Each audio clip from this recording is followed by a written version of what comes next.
जय श्री कृष्णा दोस्तों, आप सभी का आपके अपने चैनल कविता कौशिक रियल वॉइस में हार्दिक स्वागत है, अभिनंदन है। दोस्तों, महाभारत दुनिया का सबसे प्रसिद्ध और ऐतिहासिक ग्रंथों में से एक है। हिंदू धर्म ग्रंथों के इस ग्रंथ में ऐसी बहुत सी कहानियां हैं जो कि आज भी लोगों के लिए रहस्य बने हुए हैं। ऐसी ही एक कहानी यदुवंशियों की है। कैसे नष्ट हुआ यदुवंशी परिवार, क्यों समुद्र में डूब गई द्वारिका। यदुवंशियों के अंत की दर्दनाक कहानी, श्री कृष्ण का देह त्याग।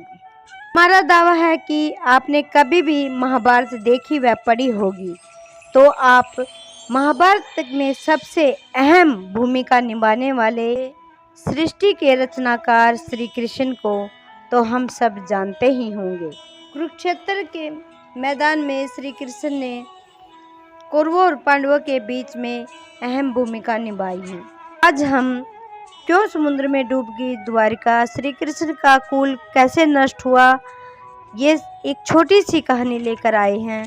आशा करती हूँ वीडियो को अंत तक जरूर सुनिएगा और चैनल को सब्सक्राइब कर दीजिए और लाइक शेयर भी कर दीजिए। और हाँ, सामने बने बेल के बटन को दबाना ना भूलिएगा, ताकि हमारी आने वाली हर नई वीडियो की जानकारी आप तक सबसे पहले पहुंच सके। तो दोस्तों, शुरू करते हैं। यदुवंशीय परिवार कैसे नष्ट हुआ, क्यों समुद्र में डूब गई द्वारिका। महाभारत युद्ध के बाद जब 36वां वर्ष आरंभ हुआ, तो एक दिन महर्षि विश्वामित्र और देव ऋषि नारद आदि द्वारका गए। वहां यादव कुल के कुछ नवयुवकों ने उनके साथ परिहास करने की सोची। वे श्री कृष्ण के पुत्र सांब को स्त्री वेश में ऋषियों के साथ ले गए और कहा कि यह स्त्री गर्भवती है, इसके गर्भ से क्या उत्पन्न होगा। ऋषियों ने जब देखा कि ये युवक हमारा अपमान कर रहे हैं, तो क्रोधित होकर उन्होंने श्राप दिया कि श्री कृष्ण का यह पुत्र वृषण और अंधविश्वासी पुरुषों का नाश करने के लिए एक लोहे का मूसल उत्पन्न करेगा, जिसके द्वारा तुम जैसे क्रूर और क्रोधी लोग अपने समस्त कुल का संहार करोगे। उस मूसल के प्रभाव से केवल श्री कृष्ण व बलराम ही बच पाएंगे। श्राप के प्रभाव से दूसरे दिन ही सांब ने मूसल उत्पन्न किया। जब यह बात राजा उग्रसेन को पता चली, तो उन्होंने उस मूसल को चुरा कर समुद्र में डलवा दिया। इसके बाद राजा उग्रसेन व श्री कृष्ण ने नगर में घोषणा करवा दी कि आज से कोई क्षण व अंधकवंशी अपने घर में मदिरा तैयार नहीं करेगा। जो भी व्यक्ति छिपकर मदिरा तैयार करेगा, उसे मृत्यु दंड दिया जाएगा। घोषणा सुनकर द्वारका वासियों ने मदिरा नहीं बनाने का निश्चय किया। उस समय यदुवंशियों को पाप करते शर्म नहीं आती थी। गांधारी के श्राप को सत्य करने के उद्देश्य से श्री कृष्ण ने यदुवंशियों को तीर्थ यात्रा करने की आज्ञा दी। श्री कृष्ण की आज्ञा से सभी राजवंशी समुद्र के तट पर प्रभास तीर्थ आकर निवास करने लगे। एक दिन जब अंधक व वृषण वंशी आपस में बात कर रहे थे, तभी सात्विक ने आवेश में आकर कृतवर्मा का उपहास और अनादर कर दिया। कृतवर्मा ने भी कुछ ऐसे शब्द कहे कि सात्विक को क्रोध आ गया और उसने कृतवर्मा का वध कर दिया। यह देख अंधक वासियों ने सात्विक को घेर लिया और हमला कर दिया। सात्विक को अकेला देख श्री कृष्ण के पुत्र प्रद्युम्न उसे बचाने दौड़े। सात्विक और प्रद्युम्न अकेले ही अंधक वंशियों से भिड़ गए, परंतु संख्या में अधिक होने के कारण वे अंधक वंशियों को पराजित नहीं कर पाए और अंत में उनके हाथों मारे गए।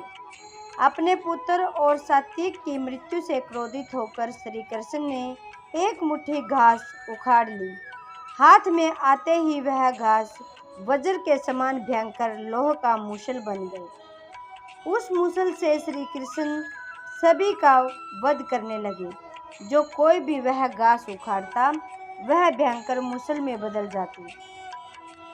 ऐसा ऋषियों के श्राप के कारण हुआ था। उन मूसलों के एक ही प्रहार से प्राण निकल जाते थे।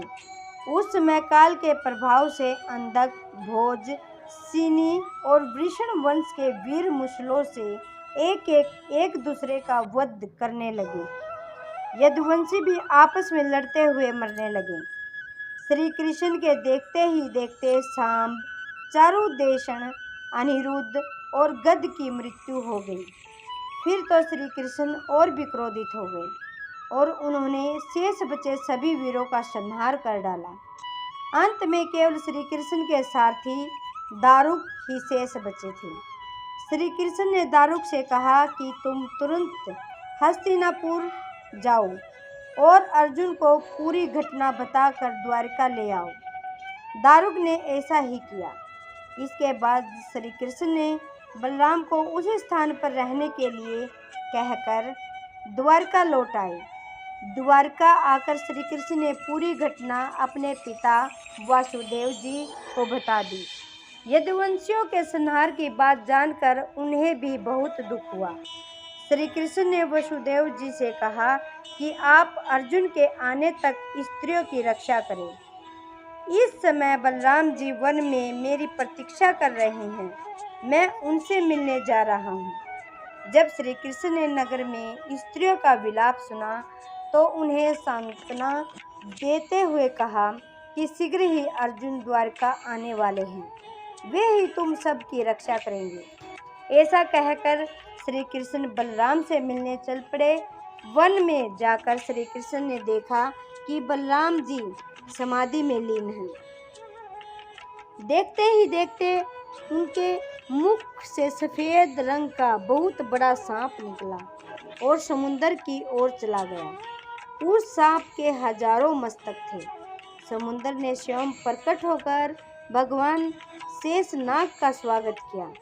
बलराम जी द्वारका देह त्यागने के बाद श्री कृष्ण उस सूने वन में विचार करते हुए घूमने लगे। घूमते घूमते वे एक स्थान पर बैठ गए और गांधारी द्वारा दिए गए श्राप के बारे में विचार करने लगे। देह त्याग करने की इच्छा से श्री कृष्ण ने अपनी इंद्रियों को संयमित किया और समाधि की अवस्था में पृथ्वी पर लेट गए। जिस समय भगवान श्री कृष्ण समाधि में लीन थे उसी समय जरा नाम का एक शिकारी हिरणों का शिकार करने के उद्देश्य से वहां आ गया। उसने हिरण समझकर दूर से ही श्री कृष्ण पर बाण चला दिया। बाण चलाने के बाद जब वह अपना शिकार पकड़ने के लिए आगे बढ़ा तो योग में स्थित भगवान श्री कृष्ण को देखकर उसे अपनी भूल पर पश्चाताप हुआ। तब श्री कृष्ण ने उसे आश्वासन दिया और अपने परम धाम चले गए। अंतरिक्ष में पहुंचने पर इंद्र, अश्विनी कुमार, रुद्र, आदित्य, वसु मुनि आदि सभी ने भगवान का स्वागत किया। इधर दारुक ने हस्तिनापुर जाकर यदुवंशियों के संहार की पूरी घटना पांडवों को बता दी। यह सुनकर पांडवों को बहुत शोक हुआ। अर्जुन थी अपने मामा वसुदेव से मिलने के लिए द्वारका चल दिए। अर्जुन जब द्वारका पहुँचे तो वहाँ का दृश्य देखकर उन्हें बहुत शोक हुआ। श्री कृष्ण की रानियां उन्हें देखकर रोने लगी। उन्हें रोता देखकर अर्जुन भी रोने लगे और श्री कृष्ण को याद करने लगे। इसके बाद अर्जुन वसुदेव जी से मिले। अर्जुन को देखकर वसुदेव जी बिलख बिलख रोने लगे। वसुदेव जी ने अर्जुन को श्री कृष्ण का संदेश सुनाते हुए कहा कि द्वारका शीघ्र ही समुद्र में डूबने वाली है, अतः तुम सभी नगरवासियों को अपने साथ ले जाओ। वसुदेव जी की बात सुनकर अर्जुन ने दारुक से सभी मंत्रियों को बुलाने के लिए कहा। मंत्रियों के आते ही अर्जुन ने कहा कि मैं सभी नगरवासियों को यहाँ से इंद्रप्रस्थ ले जाऊंगा, क्योंकि शीघ्र ही ये नगरी समुद्र में डूबने वाली है। अर्जुन ने मंत्रियों से कहा कि आज से 7वें दिन सभी लोग इंद्रप्रस्थ के लिए प्रस्थान करेंगे, इसलिए आप शीघ्र ही इसके लिए तैयारियां शुरू कर दें। सभी मंत्री तुरंत अर्जुन की आज्ञा के पालन में जुट गए। अर्जुन ने वह रात श्री कृष्ण के महल में ही बिताई। अगली सुबह श्री कृष्ण के पिता वसुदेव जी ने प्राण त्याग दिए। अर्जुन ने निधि वन से उनका अंतिम संस्कार किया। वसुदेव जी की पत्नी देवकी, भद्रा, रोहिणी व मदिरा भी चिता पर बैठकर सती हो गई। इसके बाद अर्जुन ने प्रभास तीर्थ में मारे गए समस्त यदुवंशियों का भी अंतिम संस्कार किया। 7वें दिन अर्जुन श्री कृष्ण के परिजनों तथा सभी नगरवासियों को साथ लेकर इंद्रप्रस्थ की ओर चल दिए। उन सभी के जाते ही द्वारका नगरी समुद्र में डूब गई। ये दृश्य देखकर सभी को बड़ा आश्चर्य हुआ।